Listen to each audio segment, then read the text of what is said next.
आणि या बुलेटिनच्या अगदी सुरुवातीलाच बातमी आहे ती म्हणजे उद्धव ठाकरे यांच्यावरती ओढावलेल्या नामुष्की संदर्भातली। मूळ शिवसेना कुणाची हा प्रश्न अजूनही अनुत्तरितच असल्याने याचा फैसला झालेला नसताना दुसरीकडे मात्र विधिमंडळ अधिवेशनाच्याच कार्यकाळामध्ये त्या ठिकाणी थेटपणे असलेलं कार्यालय यावरून आता नवा वाद पाहायला मिळालेला होता। मूळ शिवसेना उद्धव ठाकरेंची की एकनाथ शिंदेंची याचा फैसला अजून झालेला नसताना मात्र एकनाथ शिंदेंनी हळूहळू ठाकरेंच्या सर्व गोष्टींवर कब्जा करायला सुरुवात केली आहे। नागपूरच्या अधिवेशनात शिवसेनेचं मूळ कार्यालय हे शिंदेंच्या पक्षाला देण्यात आलेलं आहे, त्यामुळे उद्धव ठाकरेंच्या पक्षाचा संसार आता नव्या कार्यालयात हलवावा लागलाय। सुरुवातीला एकाच कार्यालयामध्ये दोन भाग करण्यात आलेले होते, पण नंतर शिवसेनेचं मूळ कार्यालय हे बाळासाहेबांच्या शिवसेनेला देण्यात आलं, तर उद्धव ठाकरेंच्या शिवसेना पक्षाला राष्ट्रवादीच्या शेजारी कार्यालय देण्यात आलेलं आहे। मूळ कार्यालय हातातून गेल्यानं त्या कार्यालयातील उद्धव ठाकरे आणि आदित्य ठाकरेंच्या तसबिरींनाही नव्या कार्यालयाच्या भिंतींचा आधार घ्यावा लागलाय। ही घटना वरवर साधी वाटत असली तरी देखील ठाकरेंच्या पक्षाच्या आमदारांच्या मनोबलावरती याचा मोठा परिणाम होण्याची शक्यता राजकीय तज्ञ व्यक्त करतायत। आधी आमदार, नंतर पक्षचिन्ह आणि आता कार्यालयांमुळे उद्धव ठाकरेंच्या पक्षावर नामुष्कीची वेळ आली आहे।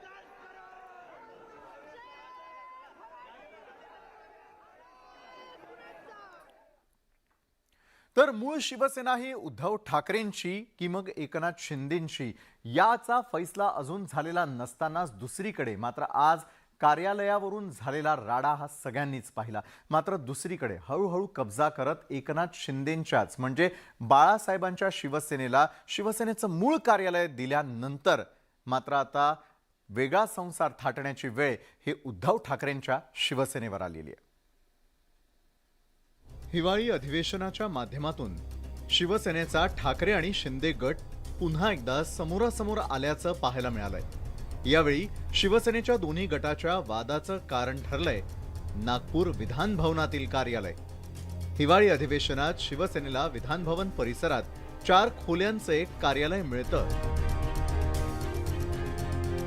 पण शिवसेनेत फूट पडल्यानंतर होणाऱ्या पहिल्या अधिवेशनात हे कार्यालय कुणाला मिळणार असा सवाल उपस्थित झालेला आहे। पण हे कार्यालय मिळवण्यात सत्ताधारी बाळासाहेबांची शिवसेना पक्षाला यश मिळालंय। विधानसभा अध्यक्षांनी निर्णय दिलेला आहे की गटनेते हे माननीय मुख्यमंत्री महोदय एकनाथ शिंदे आणि मुख्य प्रदोत हे भारतशेठ गोगावले आहेत। त्याच्यामुळे जे ह्याच्याप्रमाणे नियमाप्रमाणे आम्ही हे घेतलेलं आहे। आमचे 40+10 आम्ही आहोत, ते 15 लोक आहेत, त्यामुळे त्यांना जेवढी जागा होती तेवढी त्यांना तिकडे दुसरीकडे देण्यात आलेली आहे। आम्ही अध्यक्षांना सांगितलं संख्याबळाच्या हिशोबावर ते चालू द्या, तर त्यांच्याकडे संख्याबळ जास्त असलं तर त्यांना हे द्या, आमच्याकडे असलं तर आम्हाला द्या, त्याप्रमाणे आम्हाला त्यांनी दिलेलं आहे। अधिवेशनाच्या आधीपासून शिवसेना उद्धव बाळासाहेब ठाकरे आणि बाळासाहेबांची शिवसेना या दोन्ही पक्षांनी कार्यालयावर दावा ठोकला होता। त्यानंतर सोमवारी सकाळी दोन्ही पक्षांना 2-2 खोल्या विभागून देण्यात आल्या। त्यामुळे बाळासाहेबांची शिवसेना पक्षानं कार्यालयात आधीपासून लावलेले उद्धव ठाकरे आणि आदित्य ठाकरेंचे फोटो काढून तिथं बाळासाहेब ठाकरे आणि आनंद दिघेंचे फोटो लावले। हा जो फोटो आहे त्याला बाळासाहेब दैवत आहे, त्यामुळे त्या फोटोला आम्ही हात लावू शकत नाही। परंतु जर दुसऱ्या गटाने तो जर फोटो काढला तर ती जागा आम्ही खाली ठेवू शकत नाही। तिथे आमचं जे हृदयातलं दैवत आहे ते तिथे एका मिनिटामध्ये तुम्हाला परत लावलेलं दिसेल। पण दुपारनंतर शिवसेना उद्धव बाळासाहेब ठाकरे पक्षाला नवं कार्यालय देण्यात आलं। त्यामुळे जुन्या शिवसेना कार्यालयातून सामान विरोधी पक्षांच्या रांगेत बराक 5-6 नंबरच्या कार्यालयात हलवण्यात आलं। पण या सर्व प्रकारानंतर ठाकरेंच्या शिवसेनेच्या आमदारांनी सरकारवर दडपशाहीचा आरोप केला। अशा पद्धतीने त्यांच्याशी वागून त्यांना बाहेर काढणं आणि अध्यक्षांनी देखील त्यांच्या बाजूने निर्णय देणं हे अत्यंत चुकीचं आहे। याला मी म्हणेन की या लोकांना की खाल्लेल्या घराचे वासे मोजणं अशा पद्धतीची ज्यांची वृत्ती आहे। कोणाला कुठलं कार्यालय द्यावं हा पूर्णपणे अध्यक्षांचा निर्णय आहे, परंतु हा निर्णय होत असताना कर्मचाऱ्यांना दमदाटी करणं आणि ते पण महिला कर्मचाऱ्यांना दमदाटी करणं हे कितपत योग्य आहे? हीच का बाळासाहेबांची शिकवण? हीच का संस्कृती महाराष्ट्राची? शिवसेना पक्ष कुणाचा याचा फैसला निवडणूक आयोगाकडे प्रलंबित आहे, पण त्याआधीच हिवाळी अधिवेशनाच्या कार्यालयाच्या माध्यमातून शिंदेंच्या शिवसेनेनं ठाकरेंच्या सेनेला चेकमेट केल्याचं पाहायला मिळत आहे. त्यामुळे आता कार्यालय हिरावल्याचा बदला उद्धव ठाकरे आणि त्यांचे आमदार कसा घेतात हे पाहणं महत्त्वाचं ठरणार आहे. नागपूरहून अजित मांढरे आणि उदय तिमांडेसह ब्युरो रिपोर्ट, न्यूज 18 लोकमत. हिवाळी अधिवेशनासाठी उद्धव ठाकरे हे नागपुरात दाखल झालेले होते. नागपूर विमानतळावरती त्यांचं आगमन होताच त्यांचं जंगी स्वागत देखील त्या ठिकाणी करण्यात आलेलं होतं.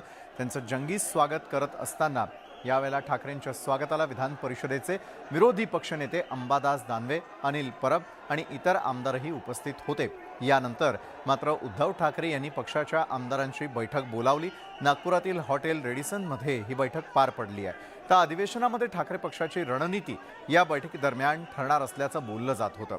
या अधिवेशनाच्या निमित्तानं सत्तांतरानंतर पहिल्यांदाच मुख्यमंत्री शिंदे आणि उद्धव ठाकरे हे आमने सामने येणार आहेत.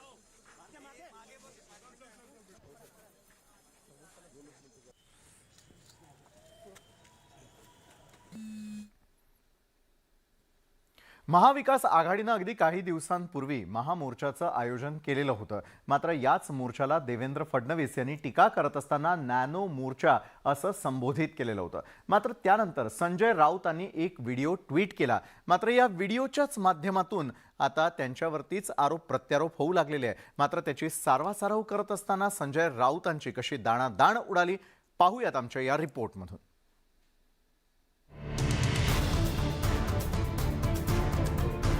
असे नॅनो मोर्चा, अमुक मोर्चा, तमुक मोर्चा, शेपटावडा मोर्चा, त्यापेक्षा न्याय द्या.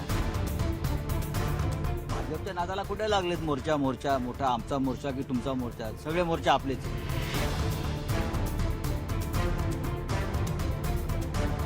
त्याचा एक नवीन कारखाना त्यांनी नॅनो कारखाना उघडला, उघडू द्या.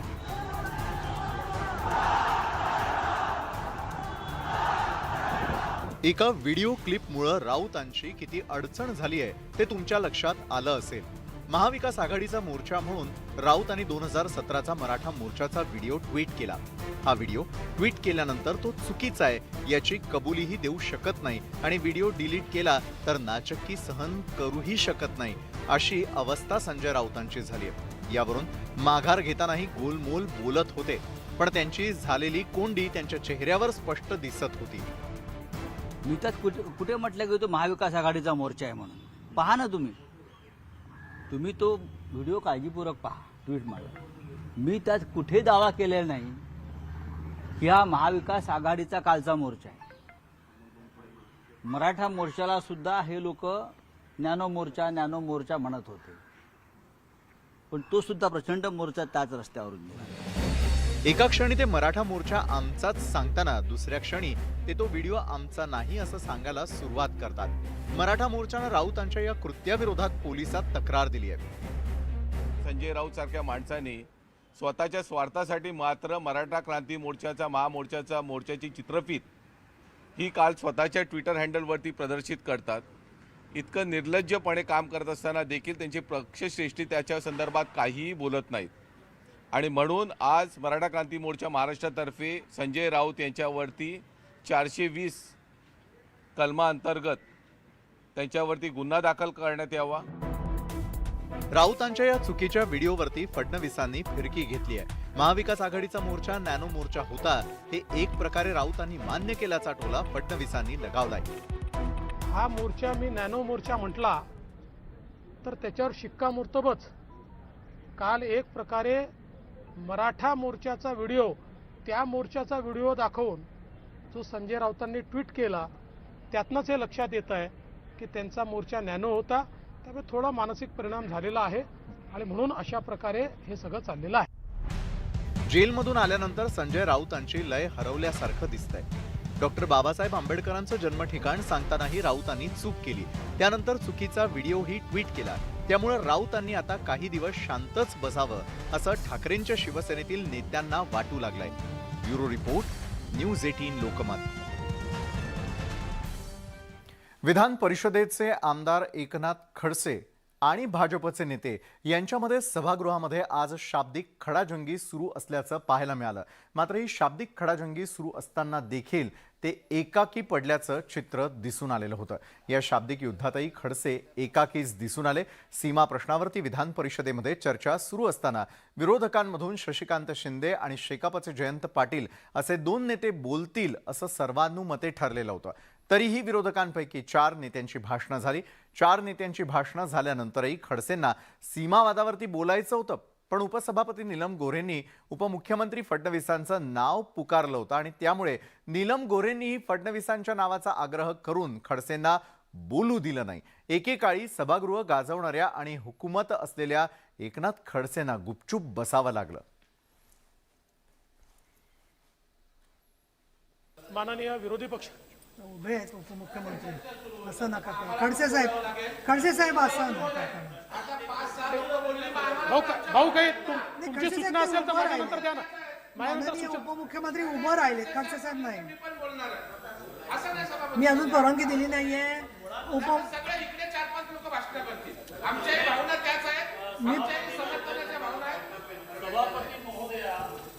असं असेल तर तुम्ही अधिवेशन हे सभागृह सुरू होण्यापूर्वी आम्हाला बोलवू नका. तिथे स्पेसिफिक ठरलं की विरोधी पक्षनेते आणि जयंत पाटील बोलणार. तुम्ही शशिकांतजींना दिलं, तुम्ही ठाकरेंना दिलं, आता नाथाभाऊंना देणार. मग तुम्ही आम्हाला तुम्ही सभागृह तुम्हाला पाहिजे तसं चालवा, आम्ही येणार नाही. नाही खडसे साहेब, मी आपल्याला परवानगी दिलेली नाहीये. नाही, आता आपण ज्येष्ठ सदस्य आहात, मी आपला सन्मान कर. हे पण तुम्ही मला कृपया निर्देश देऊ नका, शांत बसा. उपमुख्यमंत्री उभं राहिलेले आहेत, त्यांचं पूर्ण होऊ द्या. आता बोला माननीय उपमुख्यमंत्री. खडसे साहेब नाही, आता आपण समजून घ्या ना काही गोष्टी. माननीय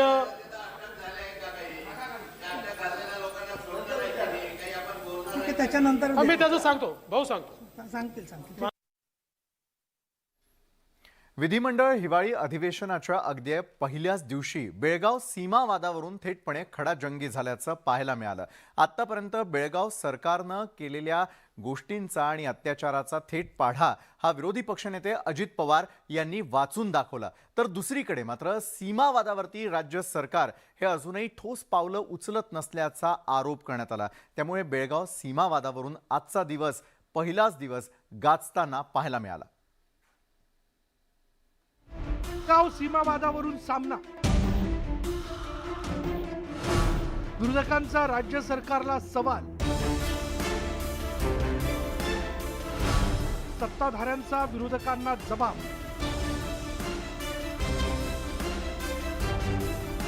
विधिमंडळ अधिवेशनाच्या पहिल्याच दिवशी बेळगाव सीमा प्रश्न गाजला. विरोधकांनी सीमा प्रश्नावरून सत्ताधाऱ्यांना चांगलंच धारेवर धरलं. कानडी सरकारकडून सीमा भागातील मराठी भाषिकांची मुस्कटदाबी सुरू असल्याचा आरोप विरोधकांकडून करण्यात आला. खरं तर काही दिवसांपूर्वीच केंद्रीय गृहमंत्री अमित शहांनी सीमा प्रश्नी महाराष्ट्र तसंच कर्नाटकच्या मुख्यमंत्र्यांची एकत्रित बैठक घेतली होती. तसंच दोन्ही राज्यांना सामोपचारानं प्रश्न सोडवण्याचा सल्ला दिला होता. मात्र कर्नाटकच्या बोम्मई सरकारनं त्याला हरताळ फासल्याचं पाहायला मिळालं. त्यामुळेच विरोधकांनी अधिवेशनाच्या पहिल्याच दिवशी या मुद्द्यावरून सत्ताधाऱ्यांना जाब विचारलाय. जे कोर्टात व्हायचं ते निकाल तिथं लागेल ना, परंतु अशा प्रकारची दडपशाही ही अध्यक्ष महोदय आपण खपून घेता कामा नये.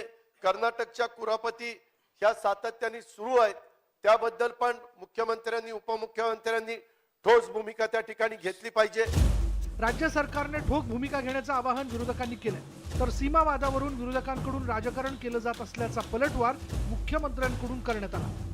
एकीकरण समितीने आज जे काही तिथे त्यांचं आंदोलन आहे, यापूर्वी देखील कुठल्या सरकारमध्ये हे आंदोलन झालंय याची नोंद घ्या, याची माहिती घ्या आणि कुठल्या सरकारने त्याला परवानगी दिली याची माहिती घ्या.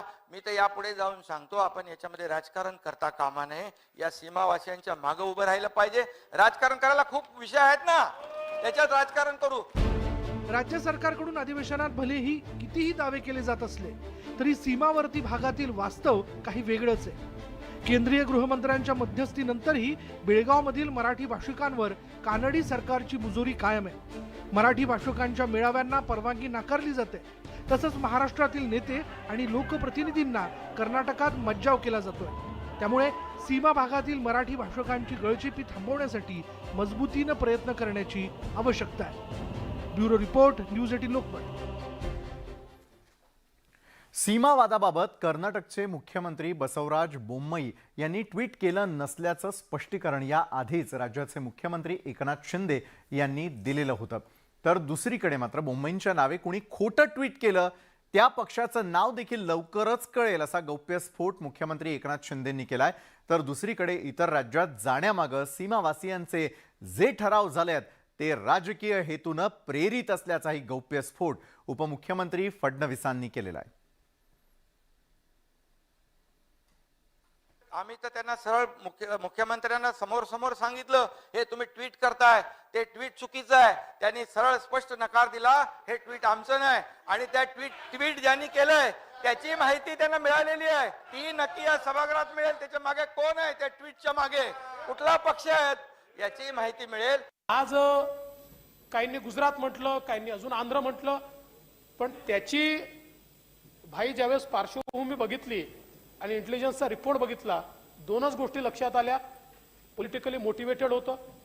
काही पक्षाच्या पदाधिकाऱ्यांनी कार्यकर्त्यांनी बैठका घेतल्या आणि त्यांचे रोल काय होता की आता जतला 2000 कोटी मिळत आहेत ना, मग आपण जर असं केलं तर कदाचित आपल्यालाही या ठिकाणी निधी मिळेल अशा भावनेतनं. माझ्याकडे तो पूर्ण रिपोर्ट आहे इंटेलिजन्सचा, तिथे काय काय भाषणं झाले ते आहे. आता सर्वच पक्षांना वेध लागलेले आहेत ते 2024च्या निवडणुकांसंदर्भातले आणि त्याच अनुषंगानं 2024च्या निवडणुकांच्या अनुषंगानं महाराष्ट्र भाजपनं देखील चांगलीच कंबर कसलेली आहे आणि त्याच अनुषंगानं विविध स्तरावरती कार्य करण्यासाठी विविध ठिकाणी आपण बूथवरती कार्यकर्ते उभे करणार असल्याचं त्यांनी सांगितलेलं आहे. तर मतदारसंघानुसार भाजपची रणनीती ठरलेली आहे. विरोधकांचा सामना करण्यासाठी भाजपनं 1 लाख बूथचं लक्ष ठेवलेलं आहे.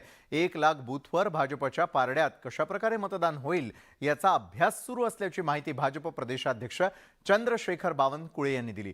भाजपचं विशेष लक्ष हे विदर्भावरती असेल. विदर्भात 11 खासदार आणि 50 पेक्षा जास्त आमदार निवडून आणणार असल्याचा निर्धार बावनकुळेंनी केलेला आहे. शिंदेंच्या उमेदवारांना भाजप मदत करणार असल्याचं सांगायलाही बावनकुळे विसरले नाहीत.